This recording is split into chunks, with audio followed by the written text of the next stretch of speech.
ആചാര്യൻ എന്ന് കരുതി തെറ്റ് ചെയ്യാൻ അധികാരമുണ്ടോ? ആചാര്യൻ എന്ന് വെച്ചാൽ ആചരിച്ച് കാട്ടുന്നവരല്ലേ ആചാര്യൻ. ആചാരങ്ങളോ ആചരിക്കപ്പെടേണ്ടത് ആധാരം. ഭഗവാൻ പറഞ്ഞാൽ ഇവരെ കാര്യസ്ഥിതി മനസ്സിലാക്കിയിട്ട് നിശ്ചയിച്ചതായിരിക്കും ചിലപ്പം ആയിരിക്കാം അല്ലേ? അങ്ങനെ യോഗം ഒരു ശിവേനി എന്ന ഈ ഭൂമിക്ക് ഇന്നത്തെ ദിവസം വൈശാഖ മഹോത്സവത്തിലുള്ള തുടക്കം കുറിച്ച ദിവസം ഇനിയോ ഭക്തജനങ്ങളുടെ പ്രവാഹം എന്റെ ജീവനപ്പെട്ട് നല്ലതാൽ ഉണ്ടാവണം ഈ ഭൂമിക്കകത്ത്. എന്നാലല്ലേ വൃത്തിയുള്ളൂ. സ്വജപ്രതിഷ്ഠ നടത്തിയില്ലേ?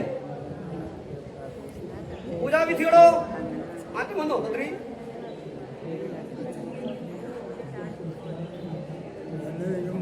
വൈകുണ്ഠത്തിനകത്ത് മഹാരോഹരുടെ സങ്കടത്തെ വിനയെ തീർത്ത് ഭക്തന്മാരായിരിക്കുന്ന മാനുഷർക്ക് ഇഷ്ടത്തെ കൊടുക്കേണ്ടതായ സമയം തരണമല്ലേ? അല്ലേ ശരീരത്തിന്